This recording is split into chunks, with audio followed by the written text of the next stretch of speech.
Welcome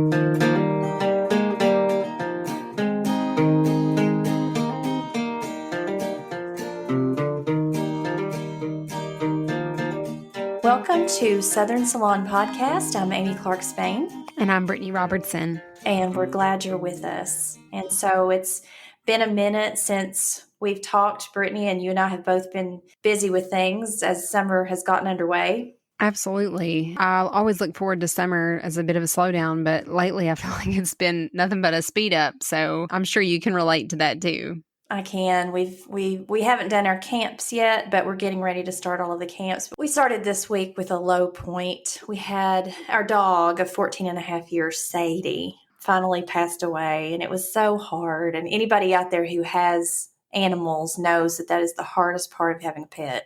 Oh, yeah. I'm so sorry to hear that. How many years did you have her? 14 and a half. So she was our first baby before we had Landon. You know how you get married and you have an animal that kind of gets you acclimated to taking care of something together before you actually take the plunge and have a kid. But Brian had never had a pet growing up. And so when he graduated from physical therapy school, you know, that was sort of the celebration we got her, and she was such a delight. And she was a golden retriever. So she was like the perfect dog for children, but just so smart. Anybody that's got a retriever knows how smart they are and sweet. They always look like they're smiling. But, you know, over the year, I knew it was coming.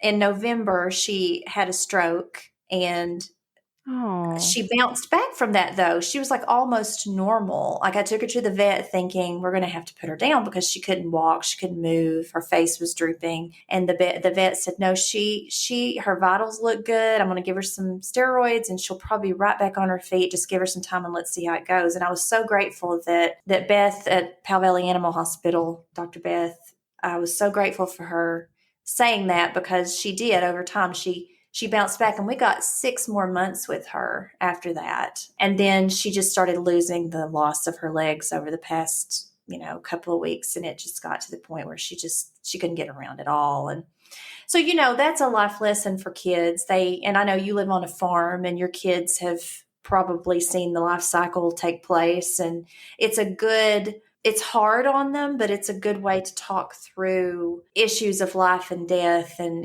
here's what happens. And I said today when I was walking with Riley, every time we go for a walk, I want to reach for the leash. That's like the thing that we did. We would reach for the leash, and she would come out. She loved to walk more than anything. And I said, Riley, I bet she's in heaven, and I bet your grandpa's tossing a stick in a river, and she's just having a blast. We just smiled to think of that, to think that's of awesome. her chasing sticks in the river. So that made for a rough week. And I know you've had a very busy week too, and a long baseball game from the sound of things. Yeah. This is our first experience with it. And I don't know if we'll be experiencing this anymore. But yeah, Amy and I were talking a couple of days ago just about, I know everybody's kind of in that same mindset of summertime and things to be able to get out and do with your family and your kids. And, I have a really unique perspective on this and I actually wrote an Instagram post about this past weekend, because it hits me every summertime. Every time summer rolls around, I have this thought again, and I've been this way, I guess, for the last 2 years. It was mid-July, 3 years ago now, that West was sick. He got sick, and we were like right in the middle of summer, and we had a lot of things that we still wanted to do. And, of course, he was sick, and we ended up spending a little over a month in the hospital, 4 hours away from home. And all I could think about outside of getting him better and getting him home was just thinking about all the things that I still wanted to do as a family that we didn't do, either because I put off because I didn't want to do it. I didn't want to make time for it. That was a really good, among many other lessons that I learned while I was there. It was a really good lesson for me to, especially if you've got kids of any age, your time with them is always fleeting, and it's precious. And not to say that I have to entertain my kids 24/7, because I'm an advocate of boredom. I want my kids to be bored and have to create their own fun, but being able to things with them and have some fun memories in the summertime, I think that's awesome. And, Amy and I were kind of talking about the idea for this podcast, because while everybody does go out and do family vacations, which are great, you know, there's lots of other things that you can do locally, regionally, things that don't cost a whole lot of money. And so that's kind of what we wanted to talk about today. And I always love listening to other people's ideas for family fun in the summer, because there are, I know you can relate to this too, Amy, there are a few, you know, outside of summer camps and stuff, there's still some downtime. Of course, again, I'm all about letting them get bored and, you know, come up with their own fun, but I think it's fun to do some things as a family too. So we wanted to kind of share a few of those ideas. You know, you were making me think about, and I shared this in a post as well, in an Instagram post as well, about, we had family pictures not too long ago, and I was, you know how family pictures make you crazy because you worry about your hair and you worry about what you're going to wear and you worry about what the family's going to wear, because that's kind of up to you. And do we color coordinate? Do we all this? And it just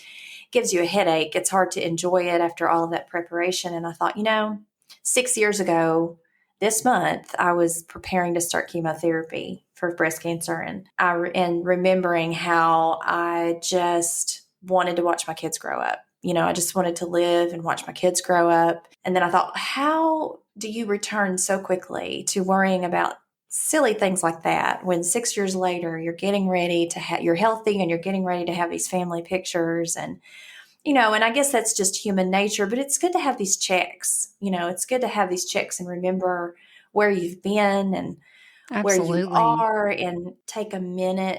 And I say that because this is the time of year, I think, when we get stressed out again when we're planning family vacations and we're planning, especially if you're doing the big trips. I know a lot of people, because COVID restrictions have been lifted, a lot of people are doing the big trips like Disney and places like that. But I guess I'm just going to start by saying, try to take a breath and remember, you got to have fun too. I mean, I know the planning's important and I know we all get stressed out, but don't forget to have fun, and Absolutely. just try to keep it in perspective. I think perspective is everything. I agree 125,000% on that. It is all about perspective. And I loved that post that you wrote, Amy, because it was something I needed to read that night. I mean, my, oh my, how quickly we forget about the valleys that we walk through, and then we get wrapped up in silly, insignificant things. And you were talking about, big trips this summer. We're taking a beach vacation, which is something we, usually try to do every year if we can. And, I know a lot of other folks are out and traveling and,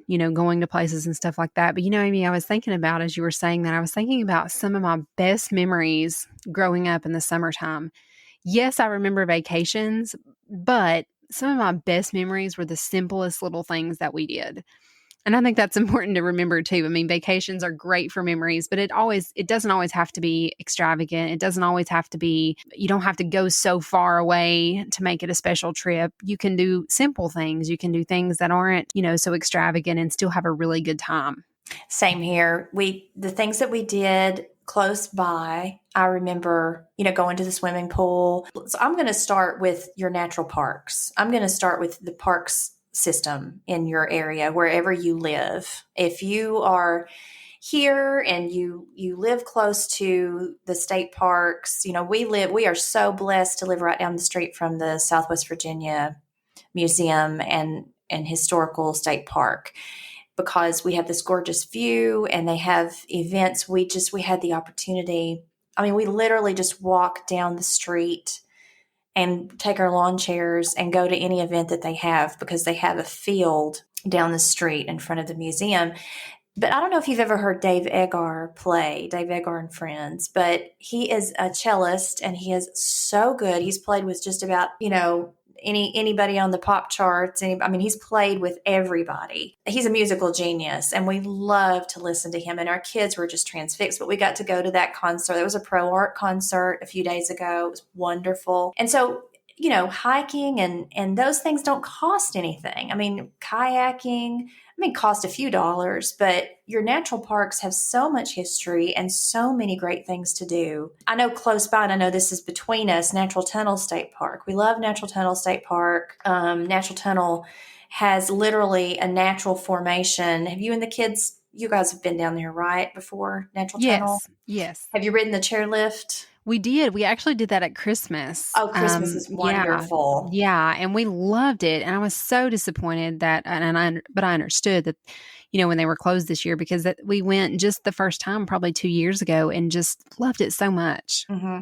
So Natural Tunnel is a great place to go, a great little place to go. We like to picnic there, and they have a swimming pool. And just up the road from Natural Tunnel in Gray, Tennessee, I don't know if you've been to the Gray Fossil Site, the Paleontology Museum, but we went there just the other day. Landon just sort of had a desire to go, so we went after we went to the dentist.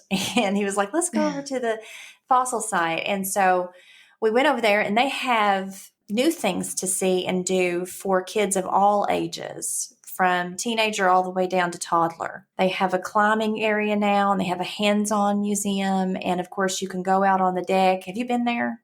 No, I haven't. Okay, you've got to take the kids there. Putting it on the list. Great little day trip. It's where they found several species of fossils. They found woolly mammoth fossils. They found red panda. They found some new species, actually. They found something called a small-faced bear, which is actually bigger than the biggest bear. It's bigger than a grizzly. Yeah, that's a very important site for paleontologists because it's got some of the rarest fossils that can be found anywhere. And so you can actually see the archaeologists at work. You can go outside up on the deck and you can see where they're digging. They have paleontology camps for kids where they can dig for fossils.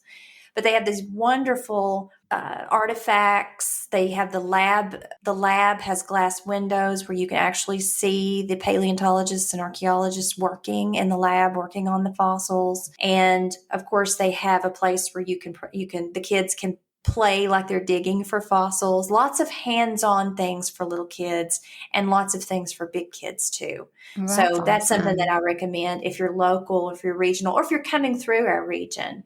That's a great place to visit. The Gray Fossil Site and Paleontology Museum, you'll see it. It's a hands-on museum in Gray, Tennessee. I actually wrote a blog post a couple weeks ago about some activities to do in the summertime with kids just to get out of the house. I mean, there are days when we stay home, obviously, and then there are a few days that we just need to get out of the house and go tromp around. And my kids, I have a love of antiques, and I could spend hours and hours browsing antique stores or just going to like old thrift stores and just what I call finding treasures. And so sometimes I'll try to motivate the kids to help me clean up the house, and I'll say, you earned $5 a piece. And then we go to a thrift store or we go to an old antique store. And downtown Jonesboro, Tennessee is one of our favorite places to go to, like little antiquing stores and little hobby stores. And so I'll take the kids down there sometimes in the summer, especially on like rainy or overcast days, just kind of go walk around and explore in those. And, it's really led to some great conversations. My kids have really kind of fallen in love with antique stores too, because it gives us an opportunity to take a look at, and they're history buffs as well. And it gives them an opportunity to kind of, see things from years gone by. That's something else that we love to do, just to kind of get out of the house and just kind of a little something out of the ordinary, I guess, outside of the normal summer thing. It's kind of like a little bit of a history museum, but not necessarily a museum, more just kind of a gateway into the past. But yeah, that's definitely something that we enjoy doing. And Amy, I know that you had talked about your kids were getting involved in some camps. Is that right? Right now, they're involved in a music camp at the Southwest Virginia Museum where they're learning different musical instruments like fiddle, guitar, and banjo. And then it's a day camp from 9 to 12. And lots of churches have vacation Bible schools in the evening. And that's a good opportunity for kids to meet other kids and get involved with crafts and things like that. But we're also doing, at Bays Mountain, they're doing a sleepaway nature camp in July. So Bays Mountain is in Kingsport, Tennessee. So that's one of the camps. And then we're going to go down to Huntsville, Alabama for Space Camp, which we had to defer because of COVID. So they're both really excited about that. I guess it's just that my kids are starting to get to the age, but I've been looking into some of the overnight camps too. And, that's something that, you can find and just based on my very little research of it, there are so many opportunities out there for, like you said, either day camps or short overnight trip camps. I know my son wanted to do 4-H camp this year, and we didn't get a chance to get any of the paperwork in time because honestly, I didn't know that if they were going to have it or not. But there's several Christian camps that I've found kind of in the Roan Mountain, Unicoi County area, Tennessee, and I know they've got those everywhere. I know there's several in the kind of the North Carolina mountainous area, but my oldest is probably on the cusp of that. But for the ones for my daughter who's not there, and even my youngest son, like Amy said, we hit up Bible schools. We've got some at our church. We're having ours actually next week. And then we'll go with a couple of friends. And then like our rec department, local rec department has got little summer camps of tennis and golf and little sports camps for younger kids, which have been really fun for the kids to kind of get involved in. It doesn't cost very much money. And really more than anything, it's just an opportunity for them to get out and meet some new people and just hang out with friends. I think that socialization is probably what my kids miss the most in the summertime. And I don't know about you, Amy, but I feel like the days of the public pools are over. I can remember getting dropped off at the public pool when I was younger. And A, it's hard to find any anymore that are open because of COVID, but B, I just feel like everybody has their own pool or a friend that has a pool, that they're just, public pools are becoming a thing of the past. So one of the things that we did this year was we created or made a stock tank pool out of a galvanized metal cattle trough. It was 8-foot round cattle trough that's 2 feet deep.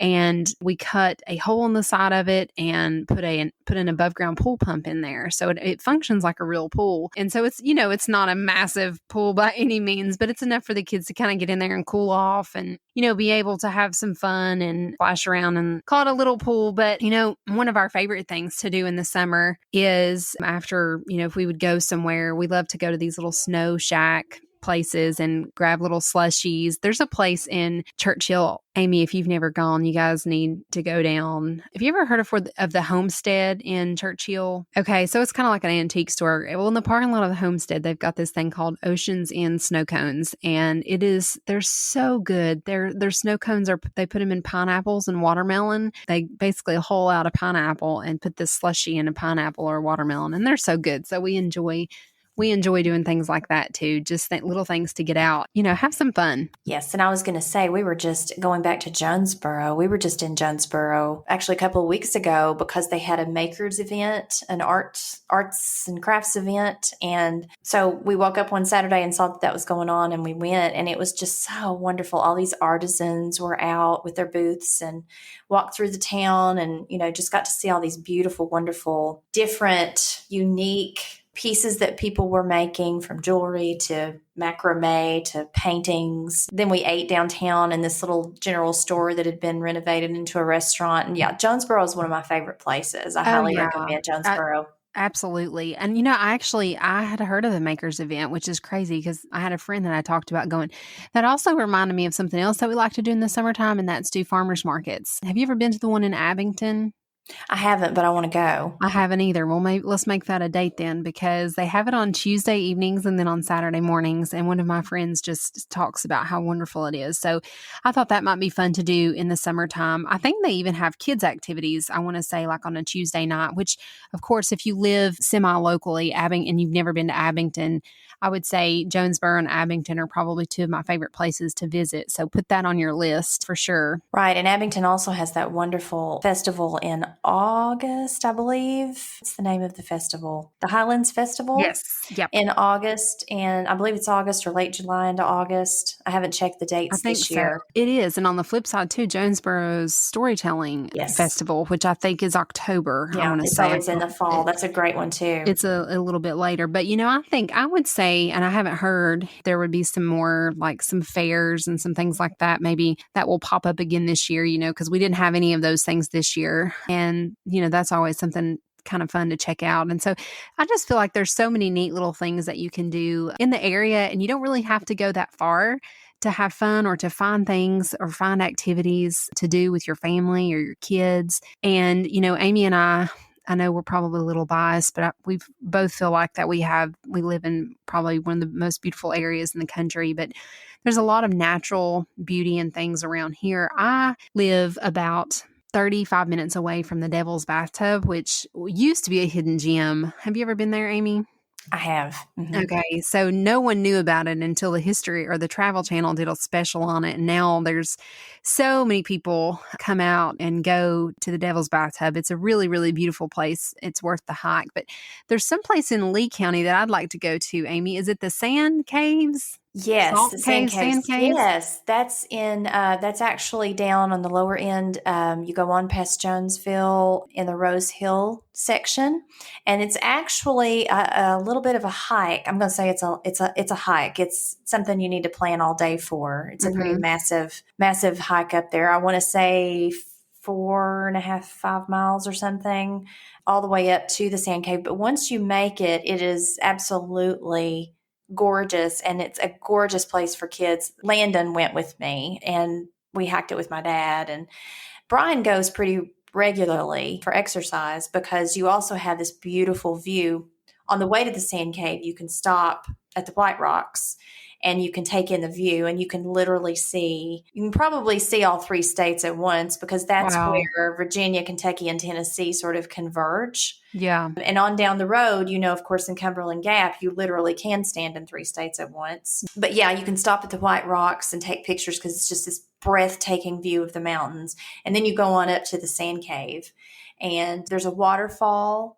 Oh, And wow. yeah, it's a natural sand cave formation, and it's literally a cave just full of sand, like just beautiful sand. You take off your shoes and you run around in the sand, and Oh my it's a lot. gosh. It's a worth it. Like I said, be prepared, take your snacks, take your water, and be prepared for it to take a while, but it's worth it. It is Well, worth it. And you can ride horses too. They have horseback riding oh, as wow. well. Well, Yeah. I'm going to put that on my list because I've heard about it for years.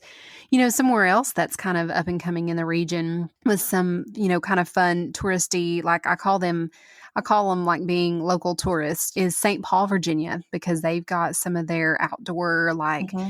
river activities now. The Clinch, we have kayaks and we'll occasionally go kayak the river, but they're trying to, I want to say they've got inner tubes and things available now in St. Paul that you can go and do. Of course, they've got a couple of good little restaurants downtown too. So it's a great place for you to kind of go and, again, spend the day and do some outdoor activities, and it's not going to break the bank. Yeah, we did some trail riding there, some RTV, is that what they're called?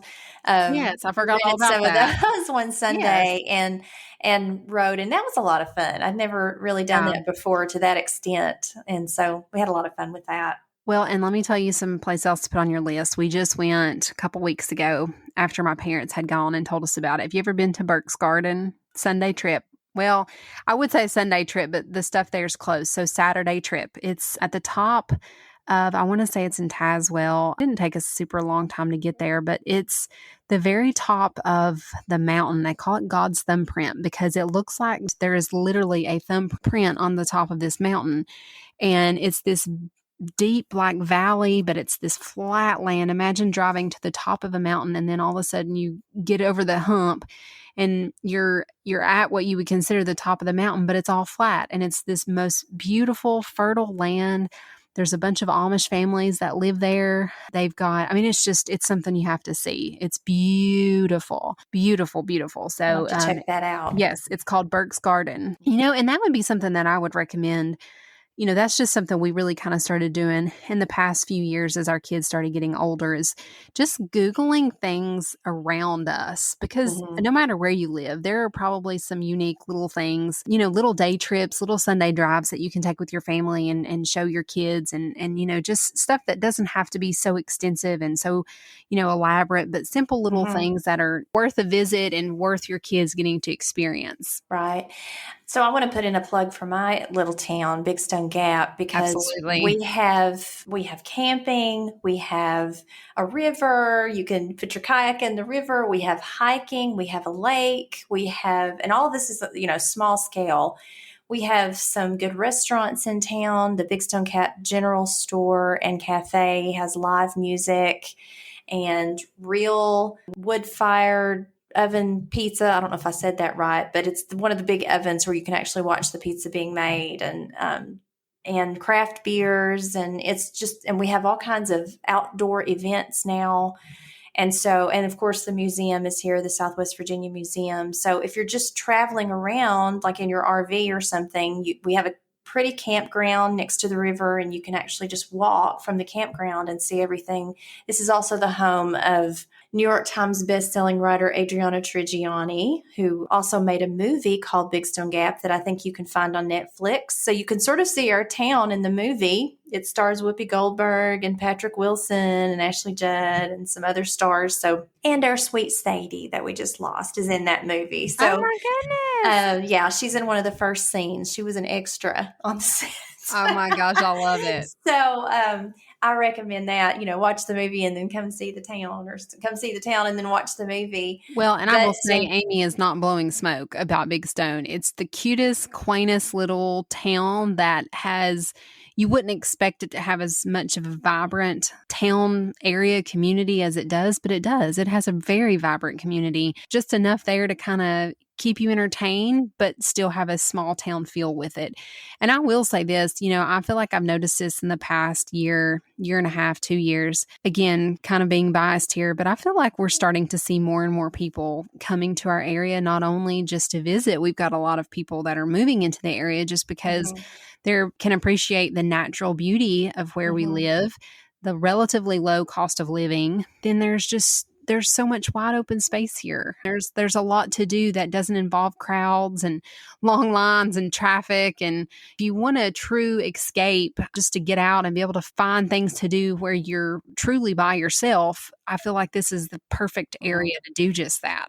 It really is a beautiful place. And I'll put one more place on my list. I mean, there's so many. We may have to do another podcast just on this because I think there's just too many things to name. But and the good thing about our area too, anybody who just wants to travel through, this is a beautiful place from now all the way up to, all the way into November. You can see it in the spring, you can see it in the summer, you can see it in the fall when the leaves turn, and then when it snows even. It's pretty year round. It really is. Yeah. But if you come this close, then you should go on up the road to the Breaks Interstate Park. Yes. Because they call it the Grand Canyon of the South. And it literally, I can't, words can't do it justice. You would just have to see. It literally does look like a Grand Canyon, except with trees. It is, you go up there and they have places to stay. They have cabins. They have a little water park. They have camping, and they have the best restaurant on top of the mountain there at the Breaks.